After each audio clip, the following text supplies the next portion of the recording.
Assalamualaikum warahmatullahi wabarakatuh. Waalaikumsalam warahmatullahi wabarakatuh. Alhamdulillah. Alhamdulillahilladzi hadana li hadza wa ma kunna linahtadiya laula an hadana Allah. Asyhadu an la ilaha illallah wahdahu la syarika lah wa asyhadu anna sayyidana wa nabiyyana Muhammadan abduhu wa rasuluh. Qala Allah ta'ala fil kitabil karim, a'udzu billahi minasyaitonir rajim. Bismillahirrahmanirrahim. Wa'tasimu bihablillahi jami'an wa la tafarraqun. Pertama-tama puji dan syukur mari sama-sama kita sampaikan kepada Allah Subhanahu wa taala. Selawat dan salam kepada junjungan alam besar Muhammad sallallahu alaihi wasallam, kecik, imam cik, khatib, pelalorong, pemuda, cerdik pandai gampung, para caleg, ibu-ibu, bapak-bapak yang tuan pemulia. Hari ini, saat ini saya ingin menyampaikan, ingin berterangkan visi misi caleg, visi misi partai. Jadi visi misi partainya berbeda, dan perbedaan itu dilihat dari dicantumkan yang dikirim ke Departemen Kehakiman, ke KPU. Di dalam visi misi itu sudah dinyatakan secara jelas, tegas apa yang ingin diperjuangkan oleh partai tertentu. Itu mungkin yang akan kita coba uraikan. Tapi saya ingin memberi sedikit ilustrasi tentang partai politik. Karena seluruh kebijakan politik, seluruh kebijakan negara, seluruh kebijakan daerah itu dimulai ketika orang masuk dalam kotak suara dan melakukan pencoblosan. Disitulah dimulai bahwa ke depan apakah BBM-nya akan naik, apakah kebijakan ini tidak memihak kepada masyarakat kecil atau memihak kepada kapitalisme, memihak kepada sekularisasi, memihak kepada LGBT. Itu dimulai ketika bapak dan ibu-ibu masuk ke dalam bilik suara dan mulai mencoblos. Dan pertimbangannya dimulai daripada masa kampanye. Apakah keputusan politik ini diambil berdasarkan money politik, berdasarkan sesuatu? Nah, itulah kebijakan yang akan terjadi. Seperti ini Bu gambarannya. Mungkin awal 90-an Ibu tahu Bosnia Herzegovina. Pertama, masyarakatnya hidup berdampingan antara Kristen, antara Islam, non-Islam. Hidup berdampingan damai terus menerus. Tiba-tiba terjadi gejolak politik. Milosevic melakukan pemberontakan hingga Yugoslavia pecah dengan Bosnia. Yang terjadi, tetangga sebelah Kristen membunuh orang-orang Islam yang juga tetangga mereka. Yang setiap hari mereka berbicara, yang setiap hari mereka duduk. Tapi tiba-tiba mereka bantai dan terjadilah pembantaian besar, terjadilah killing fest di Bosnia. Sampai pada waktu itu masa zaman Soeharto turun ke sana untuk membangun sebuah masjid dan mengintervensi dunia internasional. Waktu itu Indonesia masih sangat kuat di dunia internasional dan didengar terjadi perdamaian, dan kemudian Slobodan Milosevic dihukum. Apa yang ingin saya sampaikan? Itu adalah peristiwa politik. Itu adalah akibat keputusan politik, dan kemudian akibat daripada orang-orang Islam meninggalkan ideologi mereka, meninggalkan perilaku mereka. Kenapa seperti itu? Waktu itu ya mungkin juga gambaran seperti kita ini, seperti saya baca, mereka main batu, mereka melakukan tindakan-tindakan yang bertentangan dengan Islam. Dan hari ini alhamdulillah Yugoslavia, Bosnia yang berdamai, jadi presidennya adalah penghafal Al-Quran. Dan semua orang taat, dan presidennya mampu menghafal Al-Quran, dan setiap hari berselawat, tentaranya ibadah tidak pernah putus. Kemudian mereka hidup damai karena sekarang telah menegakkan nilai-nilai Islam. Ingin saya jelaskan Bu, salah satu partai politik di Indonesia yang dalam visi misinya, yang dalam ideologinya ingin menulis secara jelas melaksanakan syariat Islam secara kafah berdasarkan Ahlus Sunnah wal Jamaah dengan etikat Imam Asy'ari dan amalan Imam Syafi'i. Itu adalah role model ulama di Aceh.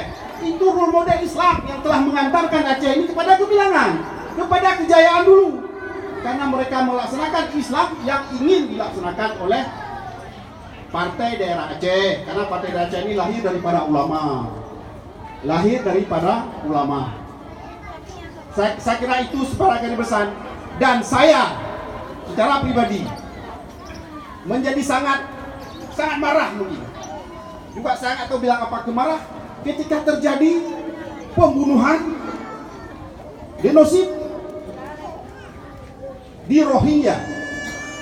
Orang-orang dikejar, orang Islam dikejar, dikubur hidup-hidup.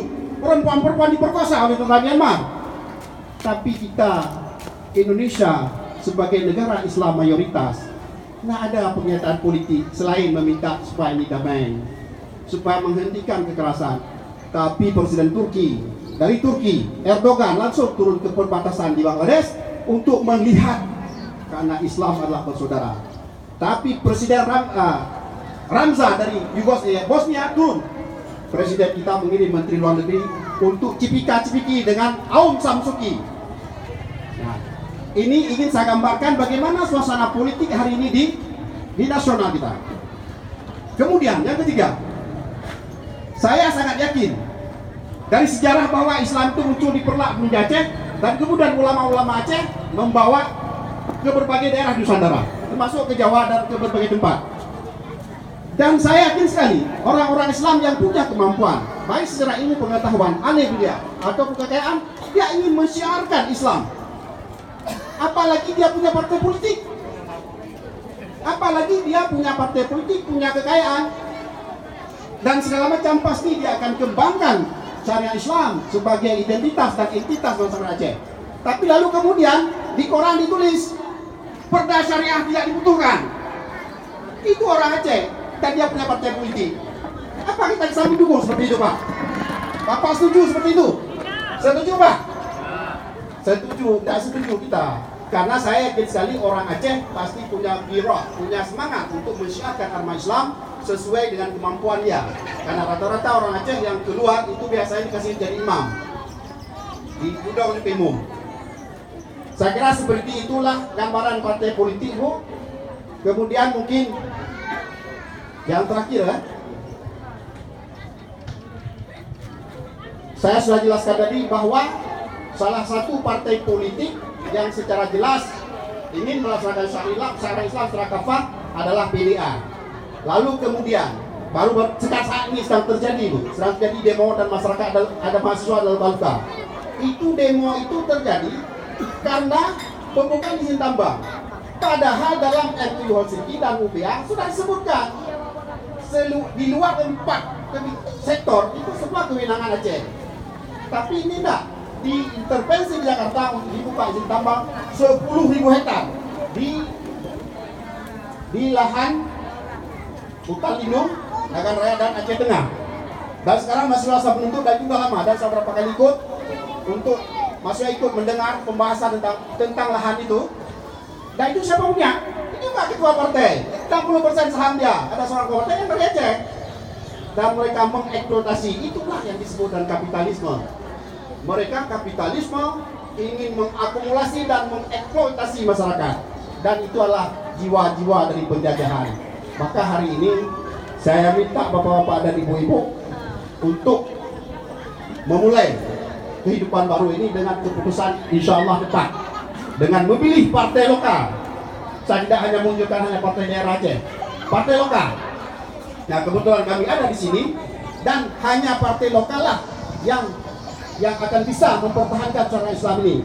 Karena secara nasional banyak partai ingin melakukan penghapusan. Banyak perda-perda syariat yang diajukan ke Jakarta selama ini dicoret. Berapa karena mereka tidak memiliki khusus seperti Padang, seperti beberapa daerah di Jawa itu dicoret oleh Mendagri karena katanya berbau syariah. Padahal yang namanya orang Islam sedaya mampu apapun, dia harus berusaha untuk tegaknya syariat Islam, untuk tegaknya hukum-hukum Allah. Saya kira seperti itu sebagai gambaran partai politik untuk menjadi pegangan pada ibu-ibu sekalian. Dan alhamdulillah kami dari Partai Daerah Aceh tadi sudah diperkenalkan oleh Pak Kasim. Saya Hamdan Budiman MD, bulan di nomor 1 ketika saya wartawan, sudah lama, pernah jadi sekretaris PWI, pernah jadi Presidium Forum LSM Aceh, dan alamat domisili di Nusa Jaya. Alamat di Nusa Jaya, kuburan orang tua saya di Nusa Aceh. Saya juga lama di Peniti, karena kami lah terus terang saya sebagai perantau. Saya lama di Masa Panje sebagai guru mengaji anak-anak di Musala waktu itu tahun 88, 89, sudah lama sekali. Saya lama tinggal di dalam Rumah Aceh. Saya kira saya juga tidak asing bagi sebagian warga Peniti. Mungkin ini yang saya bisa sampaikan, tapi saya minta mau kayak ibu ketahuan hidup PDA sekali. Mau ya? Hidup PDA! Hidup ulama Aceh! Hidup PDA! Hidup PDA! Hidup PDA! Hidup Pak Kasim! Kami seperti kata Pak Kasim tadi, kami adalah sudah berpopulasi ini 4 orang ini. Siapapun yang terpilih daerah Baitur Rahman Lumbata adalah kampung kami. Dan kami akan mengabdi kepada masyarakat sesuai dengan arahan para ulama. Kita seperti yang saya sampaikan tadi dalam platform politik kami, gambarannya seperti itu. Saya kira mungkin itu yang bisa saya sampaikan. Lebih dan kurang saya minta maaf. Lagi kita kasih benar Pak Ranum yang hana mirah, Pak Penerah yang hana bajo, Pak Narib yang hana salah, punya hana wai kadang dudo. Wallahu muwaffiq ila aqwamit thoriq. Assalamualaikum warahmatullahi wabarakatuh. Terima kasih yang tak